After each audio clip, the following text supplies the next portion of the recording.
Today is Tuesday, July 13th. But the vlog you're getting ready to watch is from like late May. And I know, before you get started on how old it is, I've been doing things. I've been busy. So just bear with me and I'll get back on a regular schedule shortly. As soon as I get through all these boxes. See you later.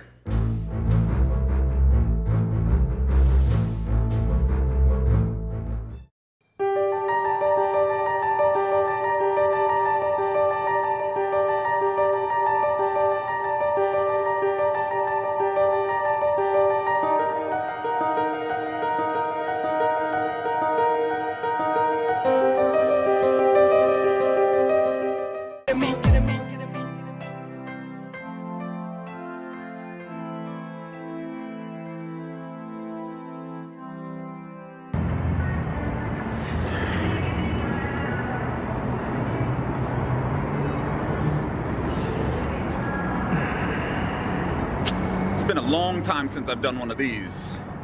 And by one of these, I don't mean a mid-session update. I mean an extended poker session. It's 1:30 in the morning. My game's amazing. I've gone from extremely card dead the first few hours to incredible hands the next couple hours. Bought in for 1,500. At one point I had maybe 36 in front of me. Lost a gigantic pot with a flopped middle set versus a rivered flush. Was stuck 1,500-ish. And as we speak right now, about 1:30 in the morning, I think I'm up probably about the same. 1,500. And the game is good. I take that back. The game is amazing. But I'm getting tired. I'm not built for these long sessions anymore. But you know what we're gonna do? We're gonna tough it out for another hour. We're gonna see how we feel at 2:30. Then maybe we'll get out of here. Maybe. You ain't got more hunger than me, be younger than me, more humble than me, and primal to be more cunning than me. But know one thing, if you coming to me, what? You ain't got more hunger than me.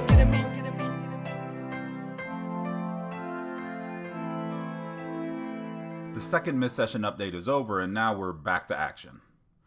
The game is also pretty lively, but in a weird way. Half the table is playing a lot of hands and the other half are playing super tight. Most likely they're waiting for a big hand to try to snap off one of the livelier ones. In this upcoming hand, the villain in question is what I assume to be of the super tight cloth. Said villain limps in middle position and I look down at 2 kings from the small blind. A raise is definitely in order here and I make it $40. Pretty standard. The big blind folds and now the middle position player 3 bets to $120. My read on this guy, like I said, pretty tight. Therefore, this 3 bet probably screams top of range. Ace King suited in Jacks plus. I tank for a bit, going over the merits of the 4 bet versus just calling. I elect to just call here as I really don't want to give him any reason to fold. And if he has aces, so be it. I'll just take my medicine the slow way.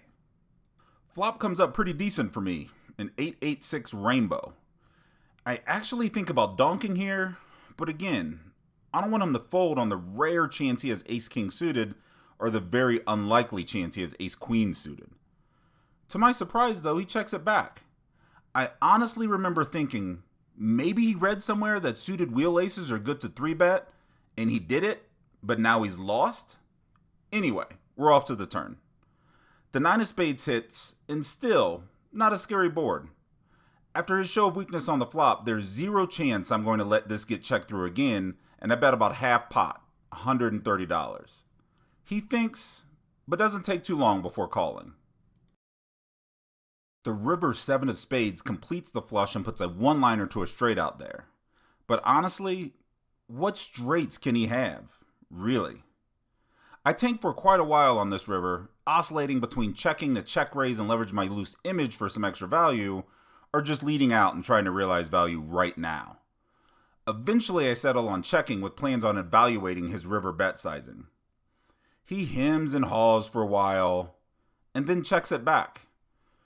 I curse at myself for missing river value and expose my pocket kings.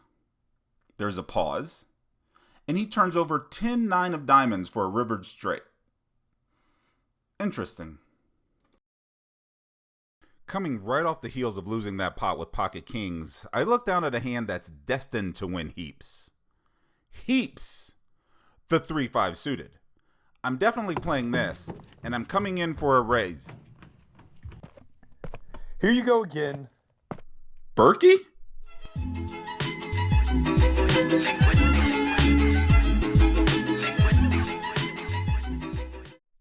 What? What do you mean? You did this bullshit last time with the 3-5 suited, and the vlog before that too. What's up with you in this hand? I don't know. I mean, it's kind of like the nuts. Well, really it's not, but it does have properties that can fool really, really, really bad players into thinking that. Because sometimes, when it hits the flop, it hits hard, and when it misses, you just fold. And bad players like yourself are only remembering the happier times. But it never misses, though. You're hopeless. Like I said, I'm playing it, and I'm coming out firing. Open at $30 and only the big blind calls. He checks when the flop comes, whatever it came. I don't know. I didn't write it down because it doesn't matter. I'm betting. That's how you win. You just bet. This time I bet $40 and he folded. Thus I won. Thus Berkey doesn't know what the hell he's talking about.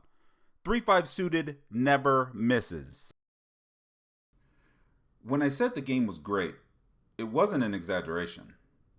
Like here, we find ourselves in late position in a straddled pot with action folded to us.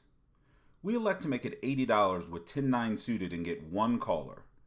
The jovial gent to our left. He and I had been chit-chatting back and forth for a while, telling jokes and basically trying to keep the table a bit lively as the night went on. As far as flops go, I can't be mad at Queen Jack 9 Rainbow. I kind of wish there was at least one spade, but beggars can't be choosers.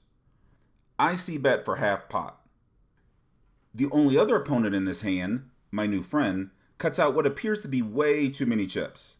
Then he puts them back, then cuts out a very few chips, but puts a $500 chip on top of that, and tosses it in for a bet of $550. Whoa there, partner. What? I tank for a second and pretend to do some math in my head. However, I pretty much know I'm not calling. He has about $750 behind, so essentially his bet is really just an all-in. We don't have the odds for this. We release. And he quickly shows me pocket kings.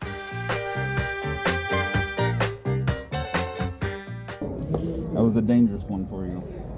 Yeah. Yeah, that was a dangerous And I found out where I Yeah.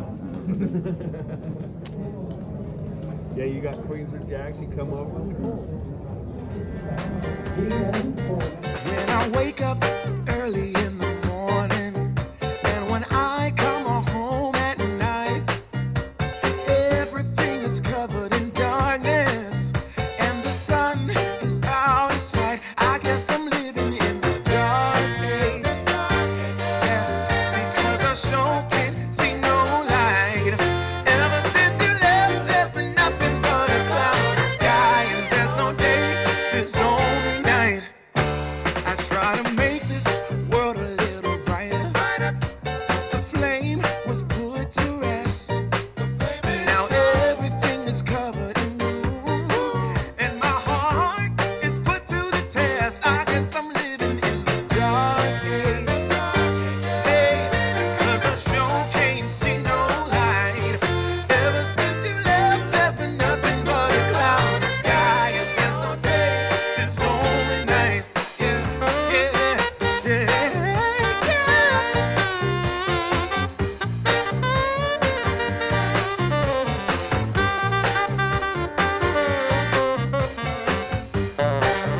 No, you used to tell me you love me so, but now you're saying you have to go, just like the lightning from a clear sky. I wasn't ready to say goodbye ever since you left. I didn't get to record the very, very beginning of this hand, so let me walk you through what has happened so far. We are still pre-flop. Under the gun has limped, and the player next to act follows suit because why not? The middle position player now raises to 30, and the cutoff 3 bets to 130. That's when I look down at the Alan Aldas, the Big Smoke, the Rocky Mountains, the Bullets, the Pocket Rockets, batteries, 2 pips, American Airlines, the Squirrel, otherwise known as the best poker hand ever invented, pocket aces. You with me? Obviously, definitely raising here. Definitely. There are too many people just sort of hanging around. The goal is to hopefully get this field down to 2, me and someone else, as opposed to me and 4 someone else's. I make it $390. I'm going to pause here for a second just for a quick backstory. 3 or 4 hands prior to this one, there was similar action. A couple of limps, a small raise, followed by a small 3-bet, and I also raised to $390. Everyone folded. While in the process of returning my hand to the dealer, however, I accidentally exposed the 10 part of my Jack 10 of hearts. Well, it may not have been an accident. Okay, so back to the action at hand. My bet of $390 gets through everyone except the cutoff. He calls, leaving himself with about $500 behind. So I got my wish. 2 of us head to the flop.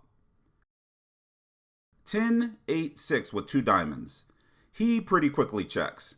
Now, there's no reason for me to slow play anything. Either we are getting it in or we aren't. There's no reason to try to quote unquote get sneaky, check behind, and give myself a negative free roll for what I assume to be 2 outs with his underpair. I bet $550, which covers him, but he insta-folds.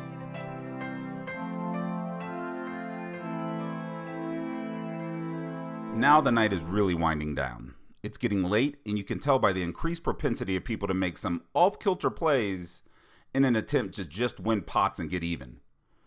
The majority of the people at this level overfold. They fold too much, too often, and too easily. I have some leaks in my game, probably big leaks, but overfolding isn't one of them. I'd rather go to sleep broke than curious, so you're going to have to show me. Here we have 1 limper for middle position, and I look down at ace-king offsuit on the button and decide to raise it to $40. Action folds back to the limper, and he calls. We see a flop of 9 of clubs, 9 of hearts, 6 of diamonds. Staying in flow, the middle position player checks it over to me, and there really isn't a lot going on with this flop. If I was ahead pre, I'm most likely still ahead now. I could bet for some equity denial and leverage the overfolding nature of the field, but honestly, I wouldn't bank on many players folding pairs on this flop, so I check it back. The turn brings the 3 of diamonds, and now the middle position player decides to overbet this board. He bets $140. Alarms go off. This makes no sense, as in 0. There isn't a hand created that should be betting that amount for value here. So with this leaning so heavily towards bluffs, it makes my call here very quick. This is actually an auto call. We will reevaluate river based on the action, but as far as the turn goes, there's a high likelihood that I'm still ahead. The river changes a lot. It's the 5 of diamonds. I'm not so confident now.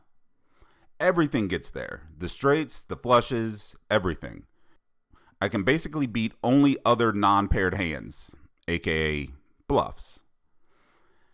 Action is on the middle position player, and he finds a check. I happily check behind and expose my hand. And a little bit to my surprise, but not really, but kinda, ace high is good.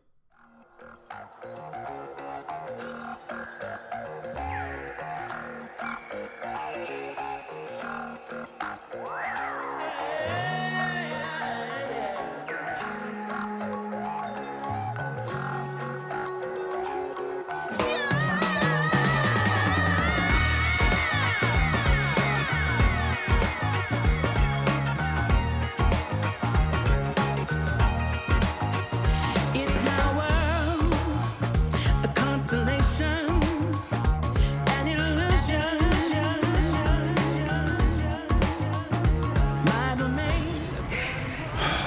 boy.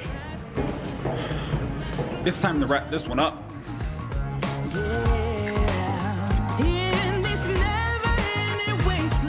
Okay, first things first. We gotta wrap this thing up quick because it's damn near 4 in the morning and I'm tired. Honestly, that session lasted about 6 hours longer than I wanted to, but the game was good and it kept getting better until about 30 minutes ago. Then it turned to crap at 3 in the morning. It's time to go. 510 Bellagio, 1500 cap. I was in the game for 2500 and out for 3233. So quick dirty math says I'm up 733. There's a lot of ups and downs in there. At one point I was way down. We battled back and now it's time to battle some sleep. So if you like the vlogs, hit the thumbs up, hit the like, leave me a comment. And I'll probably respond. Probably. Hey, I remembered my ending. And I'll catch you next time. Bye.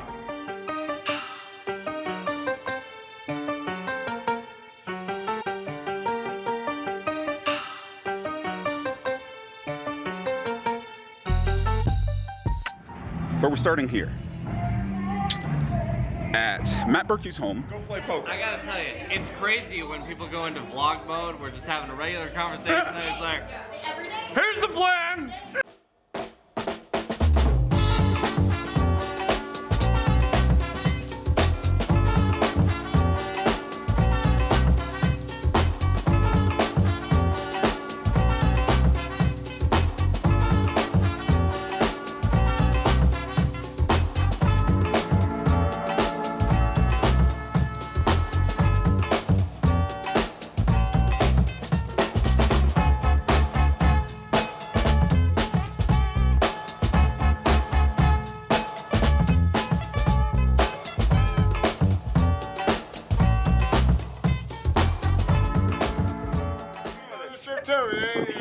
She's gonna be fucking some herb-ass shit. Lost a gigantic pot by flopping middle set and losing to a flush. Lost a gigantic pot to a flopped middle set. But I'm getting tired, you know? So you know what we're gonna do? We're gonna tough it out for another hour.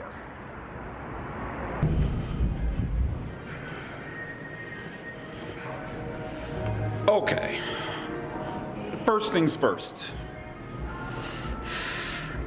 I'm here way later than I should be. It's damn near 4 in the morning. And I'm tired.